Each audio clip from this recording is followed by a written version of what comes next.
Hello lovelies, and welcome to my channel, Sunflowers and Moonbeams. Welcome to episode 2 in my Shadow Work Sunday series. If you haven't already, I do highly recommend that you begin with episode 1, which I will link for you in the description box below. Episode 1 contains important information about what to expect from this series, my disclaimers, and an overview of shadow work in general. Now, for this episode, I will be showing you a spread that I often use, and I'll do an example reading for you, like a mock reading. And this week I'm going to be using the Earth, Moon, and Shadow Oracle paired with the Light Seers Tarot, but please feel free to use any deck or combination of decks that you wish or have on hand. Now, the spread itself will be about finding which aspect of your shadow needs your attention the most right now and discovering how that aspect of it can be a gift to you. After the example reading, which will just be a mock reading, like I said, for no one in particular, I'll also have a shadow work exercise with journaling prompts. And then we will end this episode with a self-love, self-care oracle practice, as well as an exercise and journaling prompt for self-care. And all of these are things that I do myself in my own practice, and I'm just sharing them with you in case you find any of it helpful. Now, you can choose to do any one of these activities or a combination of them, or if you see fit, you can do them all. You can even choose not to do any of them if they make you too uncomfortable or they simply don't resonate with you in the moment. It's entirely up to you and what your needs are. Now remember, I'm only here to offer up some suggestions and guidance as well as encouragement for you on this journey. Please keep in mind, none of this is meant to replace legitimate therapy of any kind. I am a tarot reader, not a medical professional. So let's go ahead and get started. Now, my practice personally, when I am doing my shadow work, or any really, this is like my general go-to way of doing readings, is I will begin with an oracle card. And I do that just to kind of get like the main energy or focus or what have you for the reading, okay? Now there are questions. This is a particular spread, but I'm going to use my oracle, the Earth, Moon, and Shadow Oracle, for the first question. And I have already done my shadow work for today. So I'm just going to lay down some random cards. I'm not going to be thinking too heavily on it because, like I said, this is for no one in particular. It's just a mock reading. So the first question, and I'll pop all this up on the screen for you so that you can see it, jot it down, screenshot it, etc., etc. But the first question in this spread is, what aspect of my shadow is asking for my attention right now? So that would be this very first position, which I am using as an oracle. And like I stated earlier, you can use tarot, you can use oracle, you can use both, you can use whatever you like. It's up to you.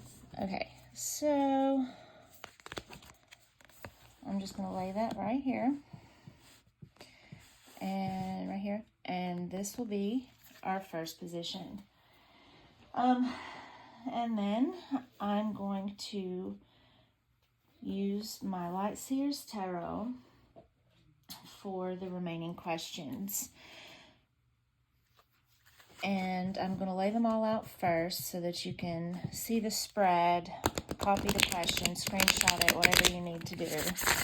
And then we'll flip them over and start our little mock reading, okay? And like I said, this is all stuff I use in my own practice. I'm hoping it will help some of you in yours. Okay, so the second position question in this spread is, how can I work with this aspect of my shadow? How can I work with this aspect of my shadow? Okay, and we're going to put that right there. And then the third question is, what gifts are hidden in this shadow? Now, I know some people, they like to shuffle and then draw all the cards in a row once they shuffle, or whatever it is they do all at once. I like to shuffle and ask each question separately. Like I said, it's entirely up to you. Everyone does it different. Whatever feels most comfortable for you. This is just how I do it, so you don't have to do it exactly like me. But like I said, this question is, what gifts are hidden in this shadow? What gifts are hidden in this shadow? Okay. And that goes there. Now for the fourth position, the question is, how can I use these gifts for my greater good? How can I use these gifts for my greater good? How can I use these gifts for my greater good? Okay. And that is going to go here. Let's see if I can zoom out a little bit. Maybe a little bit more. Okay. And then the fifth position card is going to say, how can I integrate this aspect of my shadow into my life harmoniously? How can I integrate this aspect of my shadow into my life harmoniously? How can I integrate this aspect of my shadow into my life harmoniously? And that's going to go on the top. Okay. So the first thing I do is I flip over my card. Okay. So this card, the oracle card I used, the first position card, the question for it was, what aspect of my shadow is asking for my attention right now? And I got the snow moon. Now, in this reading, I would take from this that if I was doing this for myself, I would take from this that I don't rest enough. I put too much on my shoulders. I take too much on. I get burnt out. It is definitely a flaw. And here I was thinking that I was going to do like a mock reading, but this is actually resonating with me. So we're just going to have to kind of go with the flow and see how this goes here. But snow moon, rest, recovery, and planning. And I don't take enough time for myself. Okay.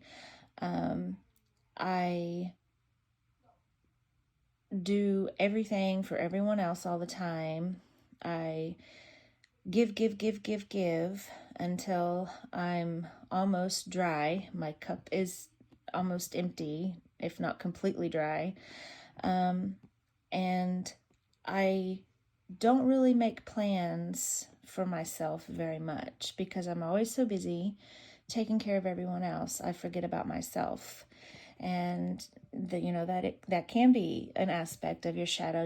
If you're ignoring your own needs, if you're putting yourself on the back burner, that kind of stems from something. And it makes me wonder, why do I do that? Why do I feel the need to burn myself out trying to please everyone else?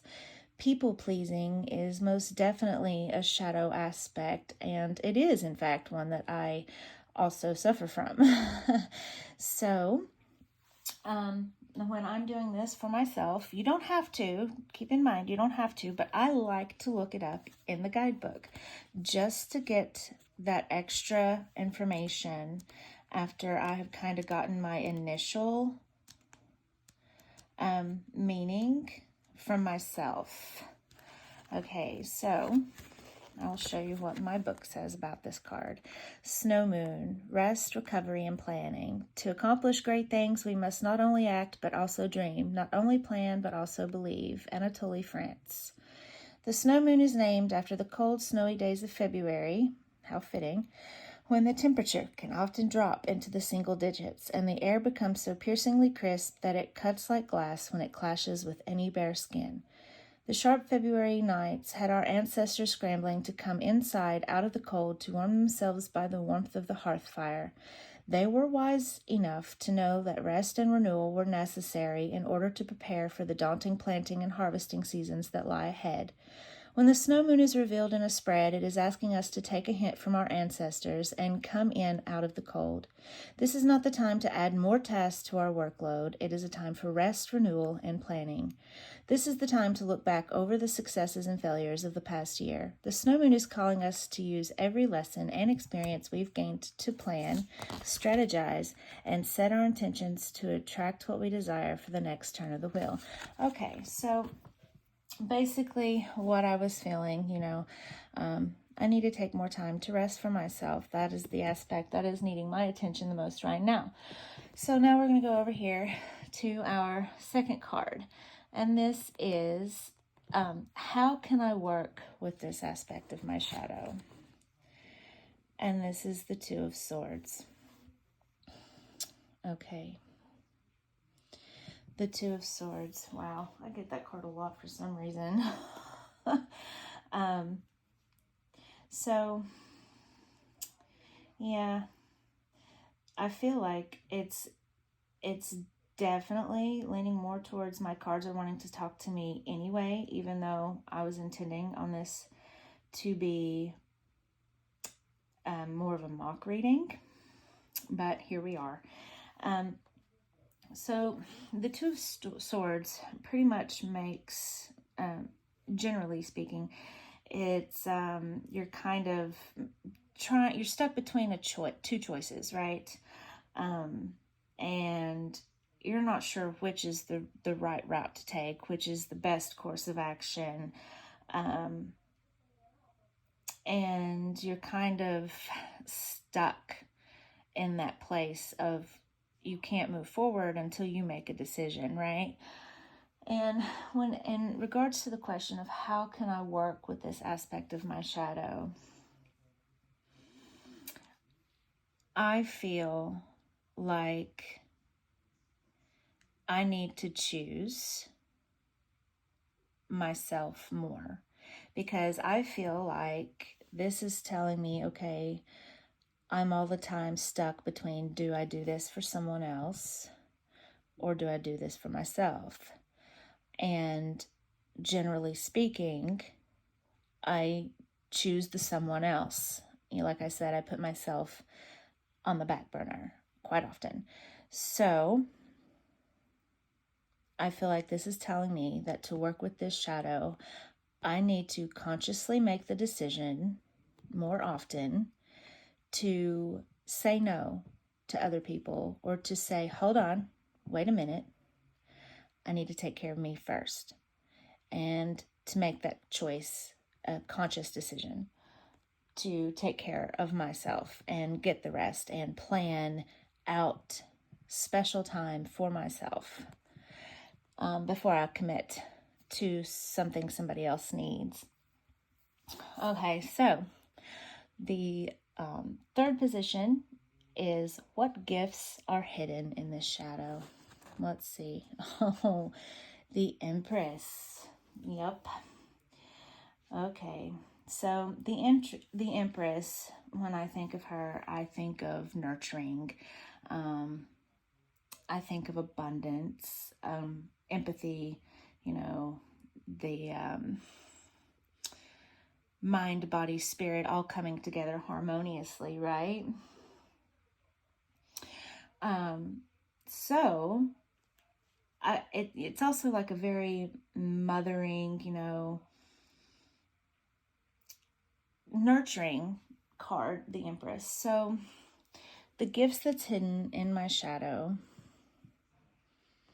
the part of me that wants to do everything for everyone else. It is nurturing, and that's not a bad thing.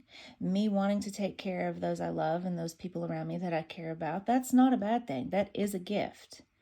That is a gift, to be able to put someone else above myself. That's not a bad thing. That's generally a good quality. So that is a gift in it, okay? But when it becomes a problem is when I'm always choosing someone else over myself. Okay, so position number 4 is, how can I use these gifts for my greater good? Okay, oh, that's interesting. We have the 7 of Swords. Okay, so I'm going to have to sit with this one for a second. This is how I do my readings, y'all. It's not all quick, quick, quick, quick, quick. Sometimes I have to sit and think about it. So, how can the 7 of Swords help me use my gifts for the greater good?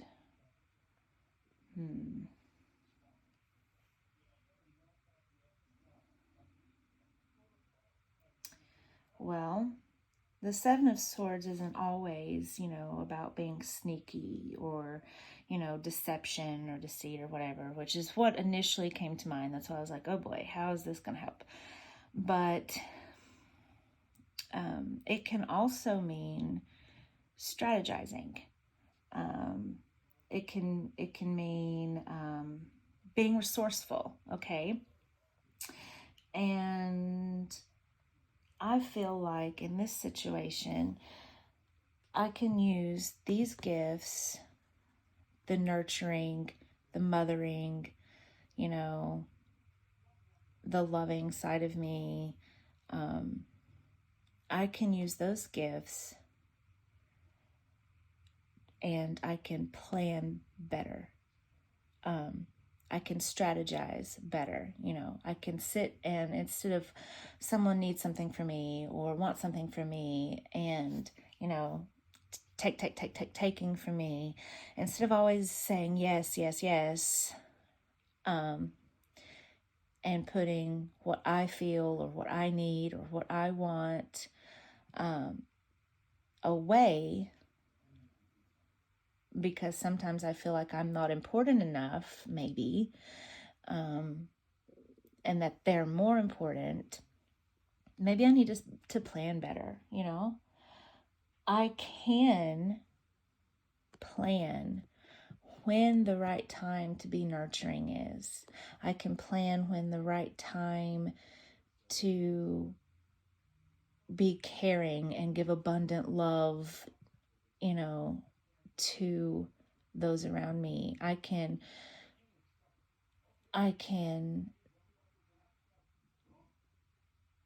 stop and take time to figure out what I really need and what I really want without immediately saying yes. So I need to plan out when to give of myself and when I need to take also for myself. And that is how I can use these loving gifts for my greater good, because making that distinction and taking the time to plan out when I need to do things for other people and when I need to take a step back and do things for myself, that is helping my greater good, because it's giving me balance, right? It's showing me how I can still provide all those things that my loved ones need, the people I care about. But I can also make that time for myself and that space for myself. And that is helping my greater good, because that will 100% help me mentally.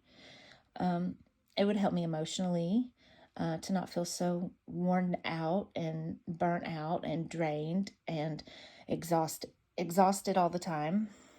And yeah, that's pretty much what I'm getting from that. Okay. And then number 5, how can I integrate this aspect of my shadow into my life harmoniously? Oh boy. Okay. And we have the five of Pentacles. Okay. I'll try to get this where everybody can see it.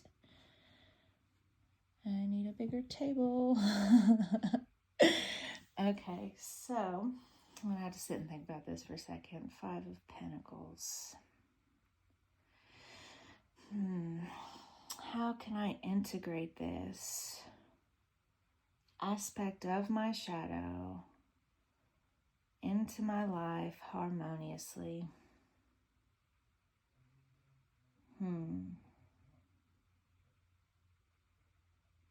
Okay. Well, when I think of the 5 of the 5 of Pentacles, I think of worrying about my security, how safe do I feel? And, whether it's financial or what have you, I feel like I see this card and she looks pretty downtrodden, right? But she looks pretty sad. But there's the door to get her where she needs to go, okay? And get her out of this feeling and this situation. And the key's right there. But she's not looking at it because she's focused on this, okay? She's too focused on this, on, oh, woe is me, what am I going to do now, type of situation. But if she was just pay attention, if she could just look up and see that key, she can unlock the door, okay? So, the way that I feel that this is speaking to me in this particular situation, how can I integrate this aspect of my shadow into my life harmoniously?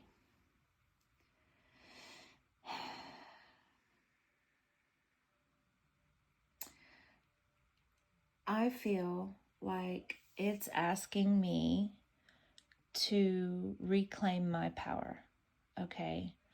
It's asking me to look up and realize that I have the key to fixing this. I'm always like, oh my gosh, I'm so tired, I'm so worn out, and I get irritable and easily frustrated and stressed out because I feel pulled in about 100 different directions all the time. And sometimes I'm sitting there, throwing a pity party for myself, and I'm just like, woe is me. This is just my life now, and I just have to accept this as my life now. But no, I don't. Because the 5 of Pentacles is telling me that I can integrate this shadow into my life harmoniously by taking back my power, okay? I don't have to always be the one to say yes. I don't always have to be the one to do for everyone else and not let anyone do for me. Or I don't have to always be the one to do for everyone else and not do for myself. And I need to just stop that mindset. I have that power. I need to realize that it's in my control. I am choosing to let that happen. I am choosing to put myself last. No one is making me. No one, is twisting my arm, making me put myself last. I am doing that.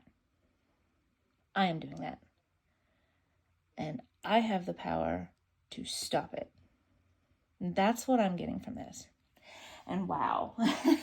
Okay, I was not intending, as I stated in the beginning, for this reading to be anything about me whatsoever. I was not really shuffling the cards with any intention of it being for me. Like I said, I'd already done a shadow work spread like this earlier today.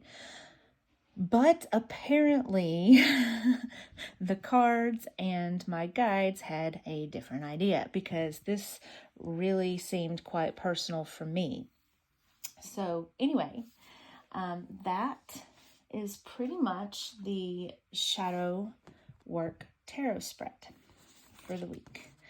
Now, I hope that those questions and the example reading I gave of how to kind of weave it all together, or how I do it anyways, I hope that was helpful for you. Now, the next part of the video is going to be a shadow work exercise on observing our emotional reactions. Now, like I said in the beginning, you can choose to do this exercise and the journaling prompts that go with it, or you can choose not to. It's totally up to you.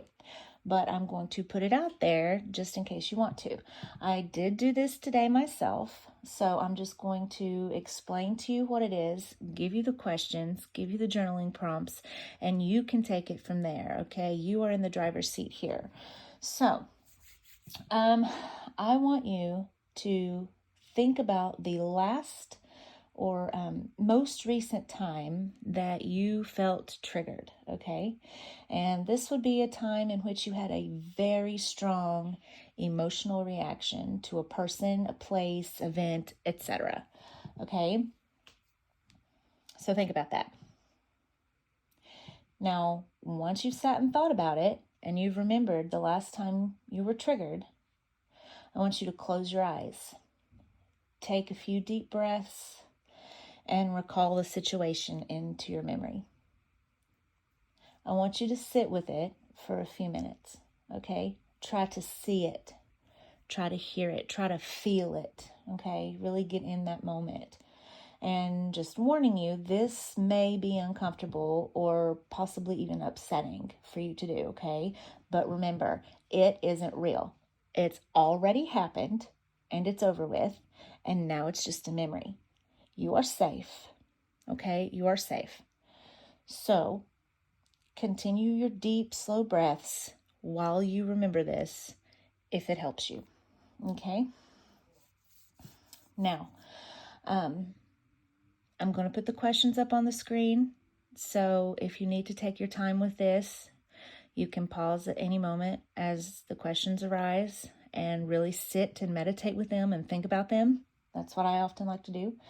But here we go. Now, in this specific triggering episode that you've just recalled, I want you to ask yourself this question. Why did you react the way that you did? Why? Really sit and consider the reasoning behind your reaction in that moment. When that triggering event happened, when you felt a strong emotional reaction, be it anger or hurt or fear or what have you, whatever that trigger was, whatever emotion it evoked in you, I want you to remember how you reacted, okay? And then ask yourself, why? Why did you react that way? Now, you can write these down in your journal if you'd like. I typically do, personally. And then when you're ready, when you've answered that question, you feel satisfied with it, you can move on to the next. Like I said, pause this video if you need to. So the next question, how did it make you feel emotionally? Okay? When you were triggered, what emotion or emotions was brought to the forefront for you? How did it make you feel? I want you to remember, really feel it so that you can describe it to yourself honestly, okay?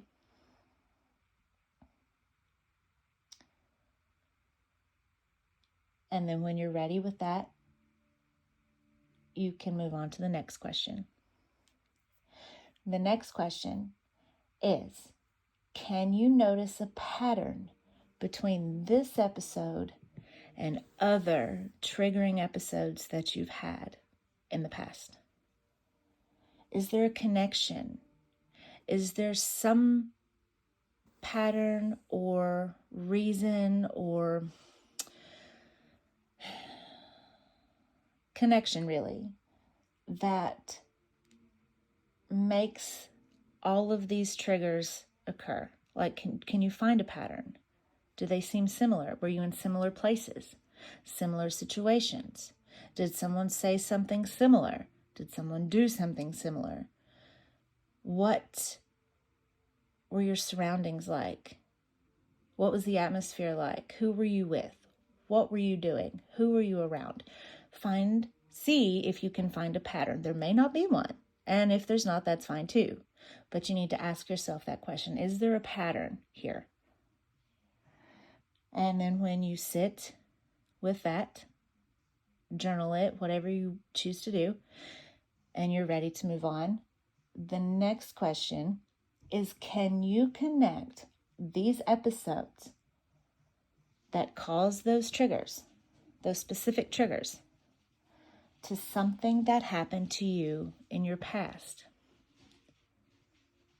Now, this could be something that happened in your recent past. It could be something that happened a few years ago. It could be something that happened all the way back in your childhood. But can you connect these episodes, these triggers? Can you connect them to something that happened to you in the past? Now, when you are ready and you've answered that, you feel confident or comfortable that you have answered it to the best of your ability at this point in time, then here are some really good journal prompts that you can do in regards to that exercise, okay? Now you sat and you thought and you observed your emotional reactions, right? Well, here's where the journaling prompts come in. And like I said, it's fine to journal the exercise questions also if you want to. I do, you don't have to, up to you. But here's the journaling prompts. Okay. Think about the triggering event that you just recalled. If possible, the event that trigger stems from, you need to think about that too. So if in the previous exercise you figured out that there was a specific event or specific chain of events that all of these triggers you were focusing on a while ago stems from, then we're going to write about that. Or, well, you're going to write about that. Okay, so here's your first question. What is it about this main event, this main triggering event that all the other ones stemmed from? What is it about it that you haven't healed from yet? It could be one thing. It could be a bunch of things. You might even be drawing a blank, okay? Sometimes when you're overwhelmed emotionally, your mind can just go blank, and that's fine. No pressure. Like I said, you don't have to do these. Only if you're comfortable, only if you want to. So what is it about that main triggering event that you've not healed from? You can write a word, you can write a sentence, you can write a paragraph, you can write a page, ever how much you need. Spill it all out. Spill it all out onto the paper, okay? Just put pen to paper and start writing how you feel. Why do you not feel healed? What about it? Have you not been able to accept?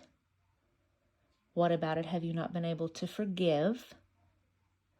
What about it have you not been able to let go? Okay? When you're done with that, here's another question, okay? How can you turn this experience, that main triggering event, into a positive experience? I know you might think I sound crazy, okay? Because it's very, very difficult to think about the pain of our past or a trauma or experiences that are upsetting or hurtful, etc., etc. It's really hard to think about those and associate them with the word positive, right? But the whole part of this exercise is to try to help you see that good can come from everything, okay? It might not be a lot of good. It might be a hard lesson learned, but there's some good in there somewhere, okay? And part of helping yourself heal from that is to be able to recognize when those triggers occur, when those memories pop up, instead of automatically going, oh no, oh crap, now I'm angry, or now I'm really hurt, or now I'm panicking, or now I'm terrified. Trying to associate it with the good that come from it and the positives that come from it will help you to move through that pain, okay, and that anger and that hurt and that fear, okay? Associations, right? So, what good came from it? Can you name at least 5 positive things that came about it from it? If not, there's no pressure. It's perfectly fine. You can just sit and ask yourself what you hope to gain from that experience in the future instead. If you're currently not in a place where you feel any positivity came from it at all, that's fine. That's perfectly fine and no judgment, okay? But instead of jotting down the positives from it, if you don't have any, write down what you'd hope to gain from that experience in the future when you are ready. What do you hope one day you can take away from that experience that will help you? Okay? Now, when you're done with that part, okay, if you choose to, like I said, you can do any combination of these activities, or all of them, or not at all. We're going to move on to the self-love part of it. And this is something I do for myself after shadow work, or I try to. I don't always get to. Like I said, I tend to put myself on the back burner quite a bit. But I do know that shadow work can be really heavy, okay? It can be mentally and emotionally draining.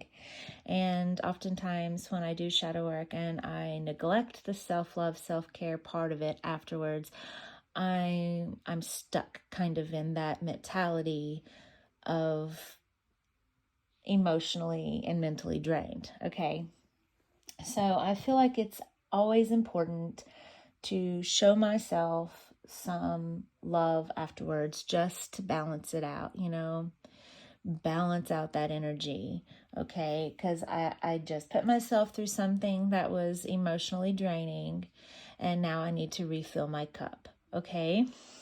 And this is something I'm hoping to get into more of a regular practice with as well, which I'm hoping this series will also help me with, like I said, with my regular shadow work.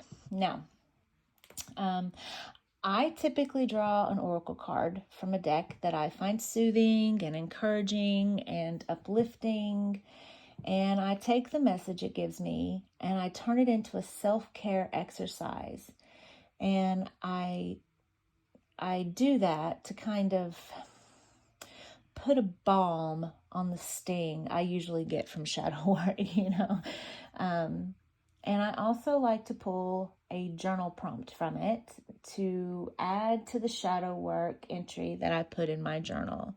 So like today, for example, the tarot reading and the exercise and the journaling prompts that we just did are in my shadow work journal. And then so is my self-love, self-care, oracle card reading and exercise and prompt. Okay, it kind of mushes it together. I look at it as this is emotionally draining, this is emotionally filling. Okay, and you can follow along with the card and activity that I do here. So you can do this for yourself if you don't feel like choosing your own card, or you can get your own oracle deck of choice, and whichever oracle deck, like I said, feels encouraging and soothing and uplifting and like self-carry, self-lovey type of messages. And you can draw one of your own oracle cards, or you can even skip the oracle step altogether and just do something for yourself that makes you feel good, run yourself a bubble bath, sit down and read a book, put your makeup on, go on a nature hike, go fishing, do something, something. It doesn't have to be big, it doesn't have to be elaborate, just something little, just to kind of balance out that energy, okay, from the heavy shadow work reading. Now, if you choose not to do the oracle step and just do something for yourself, that's perfectly fine too. Or like I said, you don't have to do either one. So the oracle that I'm going to use for this is Believe in Your Own Magic. And I am just going to shuffle it here a few times and pick a card, and then we'll see what it says and we'll kind of go from there, okay? I have tiny hands, in case you were wondering.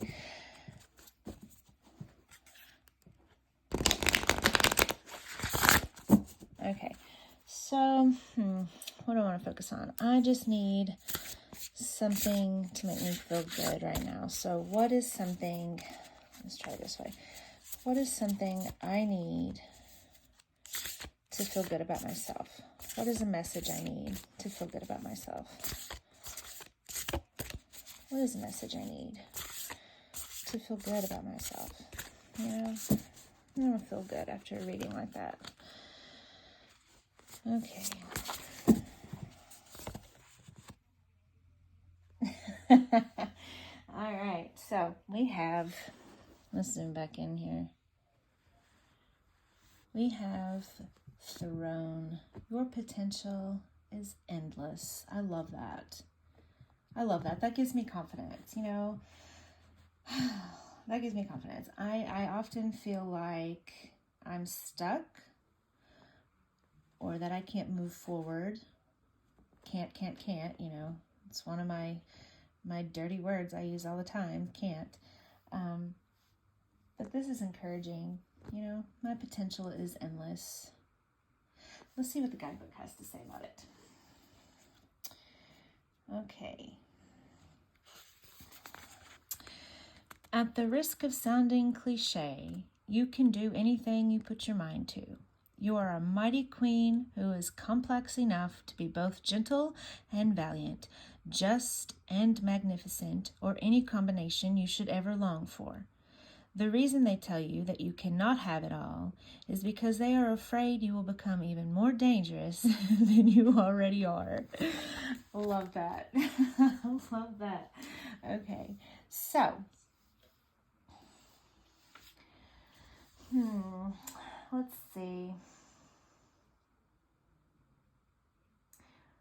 What kind of exercise can I do that encompasses the energy of this card? Well, according to this card, I can do anything, right? So I guess it's really up to me. Or if you're following along with this card instead of using your own deck, it's really up to you. You can do whatever you want.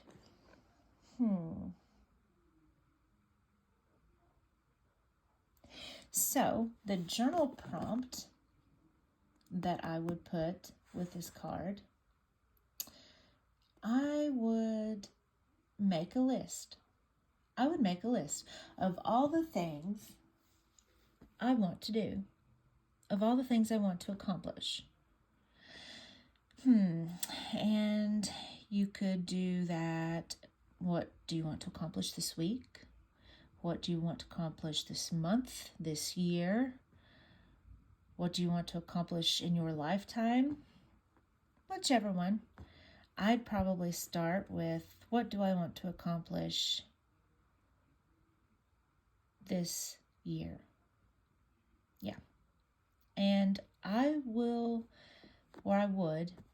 make a list of all the things that I always thought I couldn't do because of maybe fear or finances or knowledge or ability, but things that I've wanted to do but have for some reason, any reason, not been able to do, been too fearful to do, too pessimistic to do, too unlearned to do. And I would write those down. And I would remind myself that I can do anything. I can do those things. I can do all of those things. It's up to me. And then I would put in quotes, big quotes, can't is a dirty word. Can't is a dirty word. Can. I need to focus on can. And I'd probably put an affirmation at the end of my journal entry about that too. I can do anything I set my mind to. And I would look at that as often as possible. I might even write that up on like a Post-it and stick it on my mirror or something, just to remind myself. And that is the journal prompt I would do with that. As far as the self-care exercise, since, this is telling me I can do pretty much whatever I want, I'm going to ask myself, what do I want to do for myself in this moment? So ask yourself, what do you want to do for yourself in this moment? What would make you feel good? For me,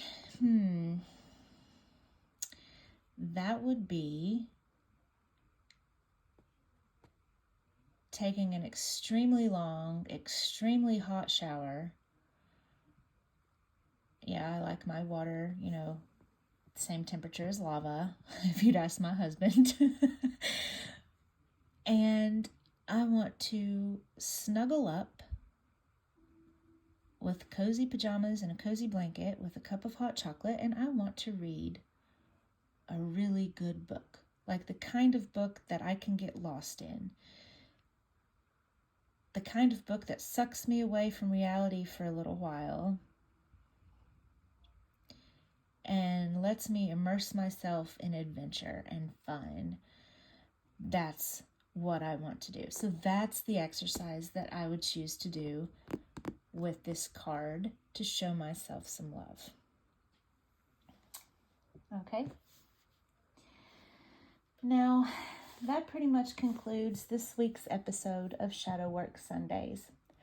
And I truly, truly hope that you found it useful and insightful. Remember, your healing journey is your own, and I'm sharing my own journey and practices with you in the hopes that you can use it as a type of guide for when you don't know where to start or you feel stuck within your own practice. If you found this video the least bit helpful, please click the like button down below. It really does help out my channel, and I'd really, really appreciate it. Leave a comment for me below and let me know how you liked the flow and layout of the activities in this video.